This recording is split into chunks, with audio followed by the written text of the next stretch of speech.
தேர்வர்கள் அனைவருக்கும் வணக்கம். Madurai RKIAS academy வழியாக நான் உங்கள் சக்தி.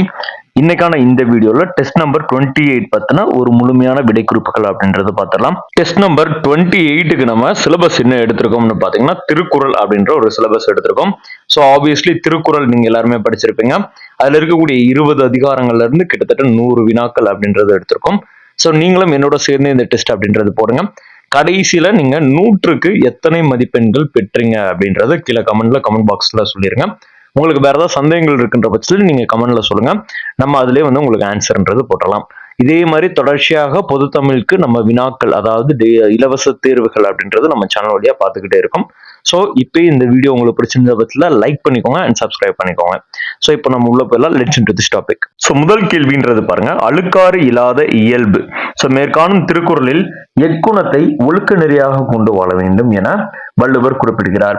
சோ ஒழுக்காரா கொள்க ஒருவன் தன் நோக்கு அழுக்காறு இல்லாத இயல்பு என்பதுதான் இந்த குறள். சோ அதுல எதை சொல்ல வராங்க அப்படின்னோம்னா பொறையில்லாத குணம் தான் பத்தி சொல்ல வராங்க. அதுதான் ஒழுக்க முறையாக கொண்டு வாழ வேண்டும் அப்படின்றது குறிப்பிடுறாரு. சோ அப்போ ஃபர்ஸ்டுக்கு பி. ரெண்டாவது வினான்றது பாருங்க, கேடும் நினைக்கப்படும். சோ மேற்காணும் திருக்குறளில் வள்ளுவரால் உணர்த்தப்படும் பொருள் என்னது?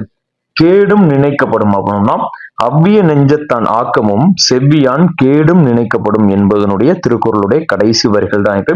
சோ அப்ப பொறாமை கொண்டவர்களுடைய செல்வம் மற்றும் பொறாமை இல்லாதவரின் வறுமை ரெண்டுமே ஆராயப்படணும் அப்படின்றது இதுல சொல்லப்படுது. சோ வள்ளுவர் அதுதான் சொல்லியிருக்காரு. மூணாவது வினான்றது பாருங்க, அருட்செல்வம் செல்வத்துள் செல்வம் பொருட்செல்வம். சோ இது உங்களுக்கு தெரியும் ஆப்வியஸ்லி. சோ இதுல என்ன சொல்ல வராங்க அப்படின்னோம்னா அதனுடைய கடைசி வார்த்தை அருட்செல்வம் செல்வத்துள் செல்வம் பொருட்செல்வம் பூரியார் கண்ணும் உள என்ற வார்த்தையினுடைய முதல் வரிகள் தான் அது.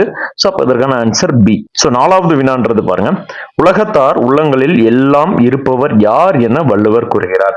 சோ உலகத்தார் உள்ளங்களில் எல்லாம் இருப்பவர் யார்? உள்ளத்தில் பொய்யில்லாமல் இருப்பவர். சோ அப்ப உள்ளத்துல பொய்யில்லாமல் இருப்பவர் தான் உலகத்துல இருக்கக்கூடிய உள்ளங்கள் எல்லாத்திலும் இருப்பார் என வள்ளுவர் கூறுகிறார். ஐந்தாவது வினான்றது பாருங்க, கண்ணின்று கண்ணற சொல்லினும் சொல்லற்க முன்னின்று பின்னோக்கா சொல் அப்படின்றதுல மேற்காணும் திருக்குறளில் உணர்த்துவது எது அப்படின்னோம்னா புறங்கூறுதல் கூடாது. அதாவது வேற்று ஒருவரை போய் நீங்க இல்லாத நேரங்கள்ல வேற விஷயங்கள் நீங்க தப்பா பேசக்கூடாது. அதுதான் புறம் கூறுதல் அப்படின்றது சொல்றாங்க. சோ அப்ப புறங்கூறுதல் இருக்கக்கூடாது அப்படின்றது வள்ளுவர் சொல்லியிருக்காரு. ஆறாவது வினான்றது பாருங்க, திரு என்னும் அடைமொழி பெற்று வரும் முதல் தமிழ் நூல் எது? இங்க கீழே இருக்கக்கூடிய திருவாசகம், திருமந்திரம், திருக்குறள், திருப்பாவை எல்லாமே திரு என்ற அடைமொழி கொண்ட நூல் தான். பட் எது அதுல முதல்ல அடைமொழி பெற்றதுன்னு பாத்தீங்கன்னா திருக்குறள். சோ திரு என்ற உயர்திரு அந்த வார்த்தைக்குரிய பொருளாகி வருகிறது. சோ அதற்காக திருக்குறள் அப்படின்றது வருது. ஏழாவது வினான்றது பாருங்க, சிறந்த அரசனின் செயல்களாக வள்ளுவர் கூறுவது எது? சிறந்த அரசனின் செயல்களாக இயற்றலும் ஈட்டலும் அவர்களை காத்தலும் ஒரு சிறந்த அரசனுக்குரிய செயல்களாக இருக்கும். வீரம் என்பது அதுல குறிப்பிட மாட்டாது. ஓகேவா? சோ அப்ப 1, 2, 3 என்பதுதான் விடை. எட்டாவது வினான்றது பாருங்க, மாடல்ல மற்ற எவை என்னும் திருக்குறளில் அடிக்கோடிட்ட சொல்லில் குறிப்பிடப்படுவது என்னது? சோ இதுல எது அடிக்கோட்டி இருக்காங்கன்னா மாடல்ல என்பதுதான் அடிக்கோட்டி இருக்காங்க. சோ அப்ப மாடல்ல மற்ற எவை அப்படின்றதுல இது முதல்ல எந்த குறள்ல இருக்கு? சோ புகழ்பெற்ற கேடில் விழிச்செல்வம் கல்வி ஒருவருக்கு மாடல்ல மற்றவை எவை அப்படின்றது குறிப்பிடுறாங்க. சோ அப்ப மாடல்ல அப்படின்றது எதை குறிப்பிடுறாங்கன்னா செல்வம் என்ற பொருளை குறிக்கிறது. 9வது வினான்றது பாருங்க, இடும்பைக்கு இடும்பை படுப்பர். மேற்காணும் குறளால் குறிப்பிடப்படுபவர். இடும்பைக்கு இடும்பை படுப்பர்னா துன்பத்துக்கு துன்பம் கொடுப்பவர் என அர்த்தம். அப்ப துன்பம் வந்தாலும் கலங்காமல் இருப்பவர் அப்படின்றது அர்த்தம். 10வது வினான்றது பாருங்க, வினையால் வினையாக்கி கோடல் எனும் குறட்பாவில் பயின்று வரக்கூடிய அணி யாது அப்படின்னு கேக்குறாங்க. அது போல அப்படின்ற ஒரு வார்த்தை மறைஞ்சு வந்திருக்கு. சோ அப்ப இது என்ன அணி? ஓமை அணி. 11வது வினா அப்படின்றது பாருங்க, கற்றாருள் கற்றார் எனப்படுவர். கற்றாருள் கற்றார் எனப்படுவர் கற்றார் முன் கற்ற செல சொல்லு வார் அப்படின்றது வரும். அப்ப கற்றார் முன் அப்படின்றது வரும். சோ இந்த குறளுடைய அர்த்தம் என்னன்னா சிறந்தவர்கள், அதாவது கற்றவர்கள், கற்றதுல சிறந்தவர்கள் கற்றோர் கூட இருக்கக்கூடிய அவையில தான் கற்றத கற்றோர் முன்னாடி அந்த அவையில எல்லாருக்கும் மனதில் பதியும்படி கூறுவாங்களாம். சோ அதுதான் இதுல சொல்ல வராங்க. 12வது வினான்றது பாருங்க, சேராது இயல்வது நாடு என வள்ளுவர் எவைகளை குறிப்பிடுகிறார்? சேராது இயல்வது நாடு என பசியில்லாத நோயில்லாத பகையில்லாத நாடு அப்படின்றத சேராத இயல்வது நாடு அப்படின்றது சொல்றாங்க. அடுத்து 13வது வினான்றது பாருங்க, நாடென்ப நாடா வளர்ந்தன நாடல்ல. சோ நாடென்ப நாடா வளர்ந்தன நாடல்ல மேற்காணும் திருக்குறளில் விடுபட்ட சீர்களை தேர்க. நாடென்ப நாடா வளர்ந்தன நாடல்ல நாட வளம் தரு நாடு என முடியும். நாட வளம் தரும் நாடு. 14வது வினான்றது பாருங்க. மண்ணீரும் மண்ணும் மலையும் அணிநிழல் மேற்காணும் திருக்குறள் வள்ளுவர் கூறும் அறங்களில் சரியற்றதை தேர்க. சோ மண்ணீரும் அப்படின்னோம்னா நீண்ட அகழிகளை கொண்ட ஒரு பரப்பு. மண்ணும் அப்படின்றப்போ ஒரு பெரிய நிலப்பரப்பை குறிக்கும்.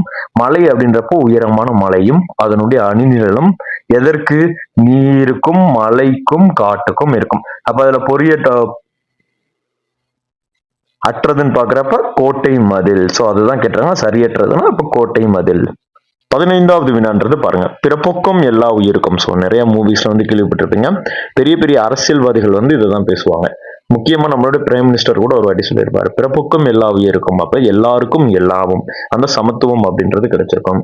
சோ அப்ப மேற்காணும் திருக்குறளில் வள்ளுவர் உணர்த்துவது எது? பிறப்புக்கும் எல்லா உயிருக்கும் என்பது சமத்துவத்தை குறிக்கும். சோ 16வது வினான்றது சொல்லுங்க.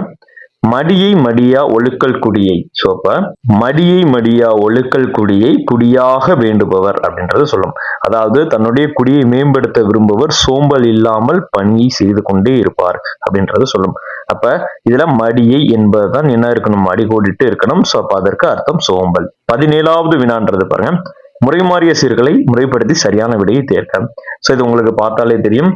எனைமாச்சித்து ஆகிய கண்ணும் வினைமாச்சி இல்லார் கண் இல்லாது அரசன் அப்படின்றது இருக்கும். இது என்ன இருக்கும்? இது முன்னாடி வந்திருக்கும். சோ கற்றார் முன் கற்றார் அப்படின்னு வந்திருக்கணும். சோ அது உள்ள. சோ இதுல உருபசியும் ஓவாப்பினியும் செருபகைன்னு வந்திருக்கும். சோ அதுவும் இல்ல. இதுல மண்ணீரும் மண்ணும் மலையும்னு வந்திருக்கும். சோ அப்ப அதுவும் இல்ல. அப்ப பி என்பதுதான் ஆன்சர். 18வது வினான்றது பாருங்க. இடும்பைக்கு இடும்பை படுப்பர் யார்? நம்ம முன்னாடியே சொன்ன மாதிரி இடும்பைக்கு இடும்பை படுப்பர் இடும்பை படாதவர். துன்பத்துக்கும் துன்பம் கொடுப்பவன் துன்பத்தை பெருசா கண்டுகொள்ளாதவன் அப்படின்றது அர்த்தம். அப்ப இடும்பை படாதர். அணியுமாம் தன்னை வியந்து. அதாவது பெருமைக்குரிய ஒரு பண்பு என்னதுன்னா, ஒரு பண்புள்ள ஒரு பணி இல்லைன்னா ஒரு பெரிய பணி செய்யக்கூடியவங்க எப்பவுமே பண்பா இருப்பாங்க அப்படின்றது சொல்றாங்க. சிறுமை, அதாவது அதுதான் பெருமைன்னு குறிப்பிட்டு சிறுமை எதை சொல்றாங்க? சிறுமைனா தன்னைத்தானே பாராட்டி கொள்ளக்கூடிய ஒரு திறமை. அது அவங்களுக்கு பாத்தீங்கன்னா பெரிய ஒரு எக்ஸ்பீரியன்ஸ் இருக்காது. பட் தன்னைத்தானே பாராட்டி கொள்வாங்க. சோ அதுதான் குறிப்பிட்டாங்க. அப்ப 19வது வினாக்கு பி என்பதுதான் விடை. 20வது வினான்றது பாருங்க. வாய்மை எனப்படுவது. வாய்மை எனப்படுவது தீங்கு தராத சொற்களை பேசுதல். சோ தீங்கு தரக்கூடிய சொற்களை பேசாமல் தீங்கு தராத சொற்களை பேச வேண்டும். அதுதான் வாய்மை எனப்படுவது. 21வது வினான்றது பாருங்க. கோடாமை சான்றோர்க்கு அணி. அதாவது கொன்றாமை சான்றோர்க்கு அணி. மேற்காணும் திருக்குறளில் சான்றோர்க்கு அணியாக கூறப்படுவது எது? நடுவு நிலைமை. சான்றோர்கள் அப்படின்றப்ப இரண்டு பக்கங்கள், அதாவது இரண்டு பக்கங்களும் எந்த பக்கமும் நிற்காமல் நடுநிலைமையோட இருப்பாங்க. அதுதான் சான்றோருக்கு ஒரு அழகு அப்படின்னு கூட குறிப்பிடுவாங்க. அதாவது ஒரு பக்கம் சாராமல் நடுநிலை காப்பது அப்படின்றது சான்றோருடைய ஒரு குறள். 22வது வினான்றது பாருங்க. புலியின் தோல் போர்த்து மேய்ந்தற்று. இக்குறளில் பயின்று வரும் அணி என்னது? அதாவது ஒரு பசுவானது புலியினுடைய தோலை போட்டு என்ன பண்ணுவாங்கன்னா புல் மேயும் அப்படின்னு சொல்லுவாங்க. சோ இது ஒரு ஊமையா சொல்றாங்க. ஊமையா சொன்னாலும் இல்லாத ஒரு ஊமையா இருக்கும். ஓகேவா? இல்லாத ஒரு ஊமைனா இப்போ பசுன்றது புலியோட தோல் போட்டிருக்குமா? போடாது. அது ஒருவருடைய குணத்தை சொல்லும். சோ அப்ப இல்லாத ஒன்றை ஒரு ஊமையாக கூறுவது இல்பொருள் ஊமையணி எனப்படும். சோ அதுதான் இதற்கான ஆன்சர். 23வது வினான்றது பாருங்க. மனதை அடக்க வலிமை இல்லாதவரை வள்ளுவர் எவ்வாறு குறிப்பிடுகிறார்? மனதை அடக்க வலிமை இல்லாதவரை புழுத்தோல் போர்த்திய பசு என வள்ளுவர் குறிப்பிடுகிறார். தக்கர் தகவிலர் என்பது அவரவர் எச்சத்தால் காணப்படும். தக்கர் தகவிலர் என்பது அவரவர் எச்சத்தால் காணப்படும். 25வது வினான்றது பாருங்க. கனைகுடிது யாழ்கோடு செவ்விது ஆங்கு அண்ணன். கனைகுடிது யாழ்குடிது செவ்விது ஆங்கு அண்ண வினைப்படு பலால் கொழல். சோ இதுதான் நம்ம 2வது வினாவா பார்த்தோம் இல்லையா? சோ அதுதான். 26வது வினான்றது பாருங்க.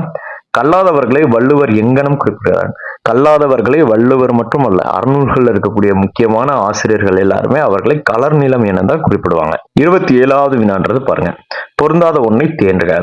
அரசியல், அங்கவியல், ஒலிப்பியல் அண்ட் கடைசியில ஊழியல். சோ இது உங்களுக்கு தெரியும். அரசியல், அங்கவியல், ஒலிப்பியல் இது எல்லாமே பொருள்பாலுக்கு உள்ள வரக்கூடியது. ஓகேவா? ஊழியல் என்பது அறத்துப்பாலுக்குரியது. அப்ப அறத்துப்பால் என்ன இருக்கும்? பாயிரவியல், இல்லறவியல், துறவியல், ஊழியல் அப்படின்றது இருக்கும். சோ அப்ப இது அறத்துப்பாலுக்குரியதும் மற்றது எல்லாமே பொருட்பாலுக்குரியதும் இருக்கும். அப்ப இதுதான் பொருந்தாத ஒன்று. 28வது வினான்றது பாருங்க. உலர் என்னும் மாத்திரையர் அல்லால் மேற்காணும் தொடரில் குறிப்பிடப்படுவர். சோ அதுல மேற்காணும் தொடர்ல மாத்திரையர் என குறிப்பிட்டவங்க வந்து யாருன்னா கல்லாதவர் என்பது அர்த்தம். 29வது நன்றது பாருங்க. டேஷ் எரிமுன்னர் வைத்து போல கெடும், வருமுன்னர் காவாத்தான் வாழ்க்கை எரிமுன் வைத்தூறு போல கெடும் அப்படின்றத சொல்றாங்க. அப்போ வருமுன்னை காக்க வேண்டும். அப்போ வருமுன்னை காவாருடைய வாழ்க்கைன்றது கெட்டு போயிரும் அப்படின்றது ஒரு அர்த்தம். 30வது வினான்றது பாருங்க. புகழாலும் பழியாலும் அறியப்படுவது, புகழாலும் பழியாலும் அறியப்படுவது நழுவு நிலைமை.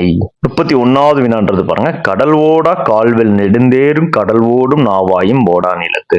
அதாவது கடல் ஓடா காவல் நெடுந்தேர், நெடுந்தேர் என்பது கடல் ஓடும்ன்றாங்க, நெடுந்தேர்ன்றது கடல்ல ஓடாது, நாவான்றது நிலத்துல ஓடும்ன்றாங்க. சோ நாவான்றது நிலத்துல ஓடாது.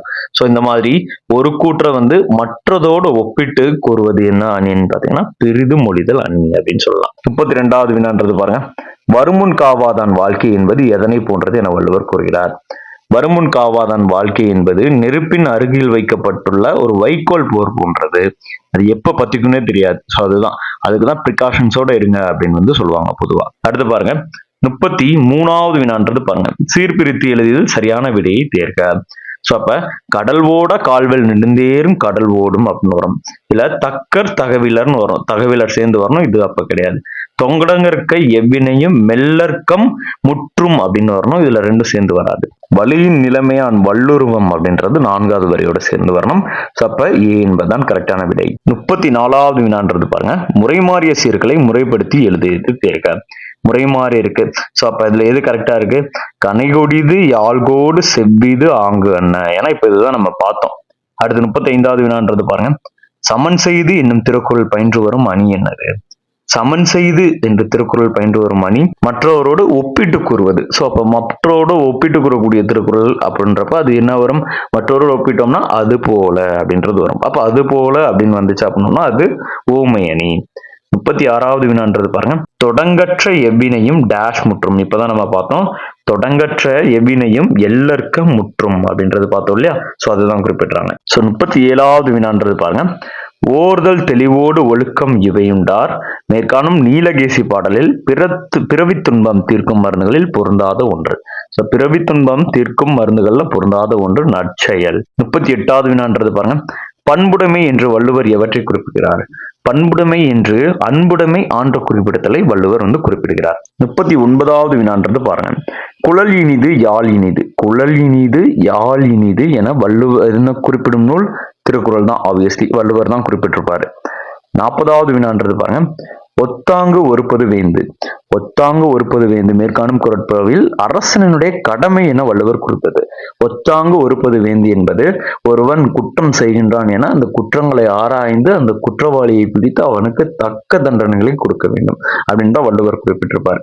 சோ அப்ப ஒத்தாங்கு ஒருப்பது வேந்து என்பது நற்செயலை குறிக்கும். 41வது வினான்றது பாருங்க. அதே கொஸ்டின் தான். ஒத்தாங்கு ஒருப்பது வேந்து மேற்காணும் குறட்பாவில் அரசனின் கடமை என எது இருக்கப்பட்டது அப்படின்னா நல்லாட்சியும் இருக்கும். பட் நம்ம முன்னாடி சொன்ன மாதிரி அந்த குறள் என்னதான் சொல்லும்? குற்றம் செய்தவரை அவருக்கு ஏற்ற தண்டனையை கொடுத்து தண்டிக்க வேண்டும் குற்றவாளியை. ஸோ அதுதான் வந்து அப்ப அந்த முக்கிய காரணமா இருக்கும், முக்கிய நோக்கமா இருக்கணும். அப்ப 2 ஆப்ஷன் வந்துச்சுன்னா அதுல நம்ம என்ன பண்ணணும்? முக்கியமானது அந்த குறளுடைய கான்செப்ட், அதனுடைய மைய கருத்து மாறிடாம இருக்கக்கூடிய ஒரு கான்செப்ட்ன்றதை எடுத்துக்கணும். 42வது வினான்றது பாருங்க. மலையினும் மான பெரிது என வள்ளுவர் யாரை குறிப்பிட்டார்? மலையினும் மான பெரிது என அடக்கமாக இருப்பவனை, அடக்கமாக இருப்பவனுடைய பண்பு மலையை விட பெரியது என்பது குறிப்பிடப்படுகிறது. 43வது வினான்றது பாருங்க. ஒத்த அறிவான் உயிர் வாழ்வான் மற்றையான். சோ இதுல மற்றையான் என்னும் சொல் குறிப்பது செத்தவன். ஓகேவா? அதாவது ஒருவன் பிறருக்கு உதவியாக இருக்க வேண்டும், அவன் தான் மனிதன். பிறருக்கு ஒருவன் உதவியாக இல்லவில்லை என்றால் அவன் உயிரோடு இருந்தாலும் செத்த பிணம் அப்படின்னு தான் திருக்குறள் வந்து சொல்லும். செத்தவன் எனதான் குறிப்பிடும்.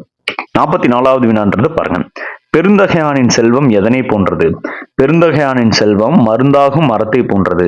எப்படி மரத்துல இருக்கக்கூடிய எல்லா உறுப்புகளும் மருந்தாக பயன்படுகிறதோ அதே போல்தான் பெருந்தகையானுடைய செல்வமும் இருக்கும் அப்படின்றது குறிப்பிடுறாங்க. 45வது வினான்றது பாருங்க.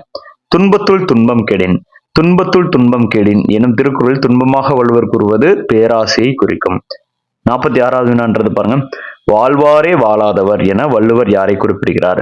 வாழ்வாரே வாழாதவர் என வள்ளுவர் புகழில்லாமல் வாழ்வோரை குறிக்கும். இது ஒரு முக்கியமான குறள் கூட, ரொம்ப மோட்டிவேஷனா இருக்கும். வசையொலிய வாழ்வாரே வாழ்வர், இசையொலிய வாழ்வாரே வாழாதவர். அதாவது வசை கொண்டு வாழ்றக்கூடிய ஒரு வாழ்க்கைன்றது கிடையாது, அதே நேரத்துல புகழ் இல்லாம வாழ்பவர் அப்படின்றது தேவையே இல்லை அப்படின்றது குறிப்பிடுவாங்க. ஹால் ஆஃப் ஃபேம் அப்படின்றது இங்கிலீஷ்ல குறிப்பிடுவாங்க. 47வது வினான்றது பாருங்க. நெடுநல் உளனொருவன் என்னும் திருக்குறளில் இவ்வுலகின் பெருமையாக வள்ளுவர் குறிப்பிடுவது எது? நெடுநல் உளனொருவன் என்பதில் நடுநிலைமையை குறிக்கும், அதாவது நிலையாமையை குறிக்கும். வாழ்க்கை என்பது நிலையாமையை குறிக்கும். முக்கியமா வாழ்க்கையில எதுவுமே நிலையானது கிடையாது என்பதை குறிக்கும். 48வது வினான்றது பாருங்க, பொருந்தாத ஒன்றை தேர்க. சோ நம்ம முன்னாடியே சொன்ன மாதிரி அரசியல், அமைச்சியல், ஒலிப்பியல். ஓகேவா? முக்கியமா இது பொருள்ல வரும். களவியல் மற்றும் கற்பியல் என்பது இன்பத்து பால்ல வரும். சோ அப்ப இதுதான் பொருந்தாத ஒன்று. 49வது வினான்றது பாருங்க, பாயிரவியல் மொத்தம் எத்தனை? 4 இருக்கும் அதிகாரம்னு பார்த்தோம். அமைச்சியல் என்பது 32 இருக்கும் அப்படின்றது பார்த்தோம். இல்லறவியல் என்பது 20 இருக்கும்னு பார்த்தோம். ஸோ அப்போ 5 4 1 இதே எடுத்துக்கலாம். ஸோ 5 4 1 இங்க இருக்கு, இங்க இருக்கு. ஸோ அப்போ ஆன்சர் சி. 50வது வினான்றது பாருங்க, பற்றுக பற்றற்றான் எனும் திருக்குறளில் பயின்று வரும் அணியை தேர்க. பற்றுக பற்றற்றான், இதுல என்ன வந்திருக்கும்? சொல்லும் பின்வரும் நிலையணியா இருக்கும். அப்ப சொற்பொருள் பின்வரும் நிலையணி. சோ அப்ப பொருள் கிடையாது, சொல் தான் இருக்கு. அப்ப சொல் பின்வரும் நிலையணி. 51வது வினான்றது பாருங்க, வியைந்தான் விரைந்து கெடும் என வள்ளுவர் யாரை குறிப்பிடுகிறார்? வியைந்தான் விரைந்து கெடும் அப்படின்றப்ப தன் வலிமை அறியாதவன் கெட்டுடுவான், மற்றொருடன் ஒத்து போகாதவன் கெட்டு விடுவான், தன்னை பெரிதாக நினைக்குவான், அதாவது செருக்கு உடையவன் வந்து கெட்டுடுவான். சோ அப்ப மேற்கொண்ட அனைத்துமே ஓகே, மேற்கொண்ட 3 உடையவன் விரைந்து கெட்டு விடுவான் அப்படின்னு வள்ளுவர் சொல்லுவார். 52வது வினான்றது பாருங்க, பாவின் வகையை தன் பெயராக கொண்ட நூல் என்னன்னு பார்க்கலாம். 14 நூல் 1. 7 சீர்களில் வாழ்வியல் நெறிகளை கூறும் நூல். இந்த ஒரு ஆப்ஷன் வச்சு நம்ம எடுத்துடலாம். 7 சீர்களில் வாழ்வியல் நெறிகளை கூறும் நூல் என்னன்னு பாத்தீங்கன்னா திருக்குறள் தான். சோ அதுல 7 சீர் கொண்டு வாழ்வியுடைய அறநெறிகளை வந்து குறிப்பிடும். முக்கியமா பாவின் வகையை தன் பெயராக கொண்ட நூல் என்னப்பா இருக்கும்? குறட்பா இருக்கும். அதாவது முக்கியமா 14 நூல்கள் எல்லாமே மேக்சிமம் வெண்பாவா இருக்கும். இதுல வெண்பால குறள்பா வகையை கொண்டதா. சோ அப்ப அதனுடைய பேர் திருக்குறள் அப்படின்றத நம்ம வச்சுக்கலாம். 14 நூல்கள் 1. 14 நூல்கள் முதன்மையான நூலை தான் அறநூலும் கூட. சோ அப்ப எல்லாமே எதோட மேட்ச் ஆகுது? திருக்குறள். 53வது வினான்றது பாருங்க, மரமானம் மாண்ட வழிச்செலவு தேற்றம். சோ மரமானம் மாண்ட வழிச்செலவு தேற்றம் மேற்காணும் திருக்குறள் குறிப்பிட 4 என்னது? படைக்கு பாதுகாப்பு அப்படின்றது சொல்லப்படுது. என்ன சொல்றாங்க? மரமானம் அப்படின்றப்ப மரப்பண்பு இருக்கணும், மான உணர்வு இருக்கணும், அதே நேரத்துல நன்னெறி அப்படின்றது இருக்கணும், மன்னனுடைய சிறப்பு அப்படின்றது இருக்கணும். இந்த 4ம் சேர்ந்ததுதான் படையின் பாதுகாப்பு என வள்ளுவருடைய கூற்றாக இருக்கிறது. 54வது வினான்றது பாருங்க, ஒப்புரவு என்பதன் பொருள் என்ன? ஒப்புரவு என்பது ஊருக்கு உதவுவது. ஒப்புரவு என்பது ஊருக்கு உதவுவதுதான் ஆன்சர். 55வது வினான்றது பாருங்க, நாமம் கெடக்கெடும் நோய். நாமம் கெடக்கெடும் நோயில பொருந்தாத ஒன்று. நாமம் கெடக்கெடும் நோய் என்னது? காமம், வெகுளி, மயக்கம். சபையில பொருந்தாத ஒன்று மேன்மை. 56வது வினான்றது பாருங்க, நச்சு மரம்பழுத்தற்று என்னும் திருக்குறளில் நச்சு மரம் என வள்ளுவர் யாரை குறிப்பிடுகிறார்? சோ நச்சு மரம் என்பவன் பிறருக்கு உதவி செய்யாததால் ஒருவராலும் விரும்பப்படாமல் ஊருக்குள் இருப்பவன். சோ அப்ப எங்க இருக்கு? பிறருக்கு உதவி செய்யாததால் ஒருவராலும் விரும்பப்படாதவனுடைய செல்வம் வந்து நச்சு மரும்பலத்தற்று அப்படின்றது குறிப்பிடுறாங்க. 57வது வினான்றது பாருங்க, கருமம் சிதையாமல் கண்ணோட வல்லார்க். கருமம் சிதையாமல் கண்ணோட வல்லார்க். அடுத்து வரும் சேர்களை தேர்க. அப்ப கருமம் சிதையாமல் கண்ணோட வல்லார் குரிமை உடைத்து உலகு. வல்லார் குரிமை உடைத்து உலகு. 58வது வினான்றது பாருங்க, சரியாக பொருந்துள்ளதை தேர்க. உயிரை விட சிறப்பானது ஒழுக்கம் அப்படின்றது படிச்சோடனே நான் ஈஸியா இருக்க மாதிரி இருக்கும், பட் அதே மாதிரி உண்மையாகவும் இருக்க மாதிரி இருக்கும். உயிரை விட மேலானது அப்படின்றதுதான் ஒழுக்கம். வள்ளுவர் வந்து அதுதான் சொல்லுவாரு. அப்ப மேலாதுன்னதுன்னு வரணும். அப்ப இது தவறு. ஒழுக்கத்தின் எய்துவர் மேன்மை. ஒழுக்கத்தினுடைய எய்துவர் அப்படின்றது முயற்சின்னு வரணும், பட் மேன்மையும் வரலாம். சோ அப்ப இதுவும் கரெக்ட், பட் எக்ஸாக்டா முயற்சி அப்படின்றது வந்திருக்கணும். கிடைத்ததற்குரிய பெரும்பேறு அப்படின்றது நட்பு தான். ஓகேவா? நான் ஒரு பெரியாருடைய நட்பும் சான்றோருடைய நட்பையும் வந்து நீங்க பிடிச்சு வச்சுக்கணும் அப்படின்றது சொல்லுவாரு. சோ அப்ப நட்பும் கரெக்ட் தான். அடுத்து முயற்சி செய்தால் பெருகுவது செல்வமா? சோ செல்வம் கண்டிப்பா கிடையாது. அப்ப சரியாக பொருந்தியுள்ளது என்னதுன்னா கிடைத்ததற்குரிய பெரும்பேறு பெரியாருடைய நட்பு அப்படின்னு வச்சுக்கலாம். அதே நேரத்துல ஒழுக்கத்தின் எய்துவர் மேன்மையும் அடையலாம், அதே நேரத்துல சிறப்பும் முயற்சியும் கூட பெருகும் அப்படின்னு வச்சுக்கலாம். சோ அப்ப முயற்சி இருந்தாலும் கரெக்ட், மேன்மை இருந்தாலும் கரெக்ட் தான். 59வது வினான்றது பாருங்க, உயிரினும் மேலாக வள்ளுவர் எதை கருதுகிறார்? இப்பதான் பார்த்தோம். உயிரினும் மேலாக ஒழுக்கத்தை தான் வள்ளுவர் வந்து கருதுகிறார். 60வது வினான்றது பாருங்க. காமம், வெகுளி, மயக்கம் இவை மூன்றான். இக்குறட்பாவில் மயக்கம் என சொல்லின் பொருள் என்னதுன்னா அறியாமை. மயக்கம்னா அறியாமல் இருப்பதுன்னு அர்த்தம். 61வது வினான்றது பாருங்க. தென்னன் மகளே திருக்குறளின் மாண்புகளே என பாவலரேறு பெருஞ்சித்தனார் எதை குறிப்பிடுகிறார் அப்படின்னு பாத்தீங்கன்னா தமிழ் மொழியை குறிப்பிடுகிறார். பாவலரேறு பெருஞ்சித்தனார் வந்து தமிழ் மொழியை வந்து அவ்வளவு ருசித்து வந்து சொல்லியிருப்பார். சோ அடுத்து 62வது வினான்றது பாருங்க. பகைவர் இல்லாமலும் தானாகவே கெடுவான் என்று வள்ளுவர் யாரை குறிப்பிடுகிறார்? பகைவர் இல்லாமல் தானே யார் கெடுவான்னா பெரியாரை துணை கோடாதவன். பெரியாரை துணை கோடாத மன்னனா இருந்தாலும் தன்னுடைய ஆட்சி சிறப்பாக செஞ்சாலும் அவன் கெட்டுடுவான் அப்படின்னு தான் வள்ளுவர் சொல்வார். அப்ப என்ன இருக்கு? இடித்து கூறும் பெரியார் இல்லாத மன்னன். இடித்து கூறும்னா அவன் சொல்றத கரெக்ட் தப்புன்னு ஓப்பனா சொல்லணும். அவர் தான் இடித்து கூறும் பெரியார் இல்லாத மன்னன் அப்படின்றத சொல்றாங்க. 63வது வினான்றது பாருங்க. இன்மை புகுத்திவிடும் என வள்ளுவர் எதை கூறுகிறார்? முயற்சியின்மை தான் இன்மை புகுத்திவிடும். 64வது வினான்றது பாருங்க. வேலோடு நின்றான் எனும் குறட்பாவில் பயின்று வரும் மணி. வேலோடு நின்றான். வேலோடு அவன் எப்படி இருப்பான்? மன்னன் ஒருவன் வரி கேட்பது வந்து எப்படி இருக்கணும் அப்படின்னா, கல்வன் வந்து தன்னுடைய கையில ஒரு அறிவாலோ இல்ல ஒரு ஆயுதத்தை வச்சுக்கிட்டு மக்களை மிரட்டி கொள்ளையெடுப்பதற்கு சமமானது. சோ அப்ப அது போல அப்படின்னு சொல்றாங்க. மன்னன் எப்படி வரி கேட்கிறது எது போல அப்படின்றப்ப கல்வன் மக்களை வந்து மிரட்டி கொள்ளையடிப்பது போல அப்படின்னு சொல்றாங்க. அப்ப அது போலன்னு வந்தாலே என்ன வந்துடும்? ஓமையணி அப்படின்றது ஆன்சர் வந்து குறிப்பிட்டணும். 65வது வினான்றது பாருங்க. பொருளல்ல வரை பொருளாக செய்யும் பொருளாளதில்லை பொருள். சோ இதுல திருக்குறள் பயின்று வரக்கூடிய அணி என்னது? சோ முன்னாடி சொல் வந்தால் சொல் திரும்பி வந்திருக்கு. சோ அப்ப இது வந்து சொல் பின்வரும் நிலையணின்னு வச்சுக்கலாம். பட் பாசிங்க பொருளல்ல வரை பொருளாக செய்யும் பொருளல்லதில்லை பொருள். இல்ல பொருள் என்பது அந்த திங்க குறிக்கிறதுனால சொற்பொருள் பின்வரும் நிலையணி அப்படின்னு வச்சுக்கலாம். சோ சொல்லும் வரும், சொல்லுக்குரிய பொருளும் சேமா வரும். சோ அதுதான் இந்த அணியுடைய எடுத்துக்காட்டு. 66வது வினான்றது பாருங்க. பெய்யக்கண்டும் நஞ்சுண்டமைவர் என குறிப்பிடும் பண்பாளர் யார்? பெய்யக்கண்டும் நஞ்சுண்டமைவர் அப்படின்னோம்னா விரும்ப தகுந்த இரக்க இயல்புகளை கொண்டவர்கள். விரும்ப தகுந்த இரக்க இயல்பை கொண்டவர்கள். 67வது வினான்றது பாருங்க. ஊழையும் உப்பக்கம் காண்பர் என்ற குரலில் இடையூறாக வரும் முன்னிலையும் தோற்கடித்து வெற்றியடைவர் யார் என வள்ளுவர் கூறுகிறார்.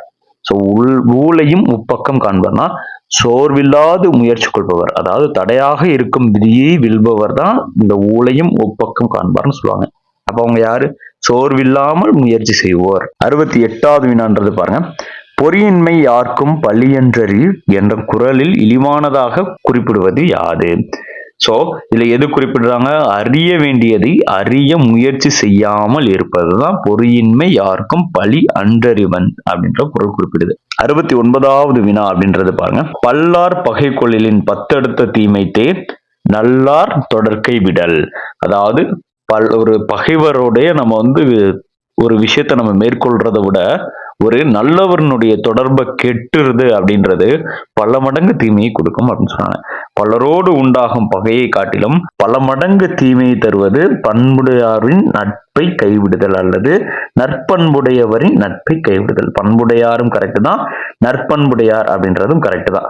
70வது வினான்றது பாருங்க. எந்த மன்னன் பகைவர் இன்றியும் தானே கெடுவான் என வள்ளுவர் குறிப்பிடுகிறார். நான் முன்னாடியே சொன்னேன், எந்த மன்னன் அதே மாதிரி எந்த மனிதனும் யாரு தடையில், அதாவது யாருமே தடுக்காம யாரை கெடுவான்னா யார் ஒருவன் பெரியாரையோ அல்லது சான்றோரையோ, சான்றோர்னா படித்தவர்கள், பெரியார் அப்படின்னோம்னா எக்ஸ்பீரியன்ஸ்டு உள்ளவங்க, சோ அவங்கள துணை கோடாத எவனா இருந்தாலும் அது மன்னனா இருந்தாலும் கெடுவான். அப்ப என்ன இருக்கும்? தன் குற்றத்தை கண்டித்து திருத்தும் பெரியாரை துணை கொள்ளாத மன்னன். நம்ம முன்னாடியே பார்த்தோம். அடுத்து 71வது வினான்றது பாருங்க. உயிரினும் மேலானாக பேணி காக்க வேண்டியது. உயிரினும் மேலாக நம்ம பேணி காக்க வேண்டியது நம்மளுடைய ஒழுக்கம். 72வது வினான்றது பாருங்க.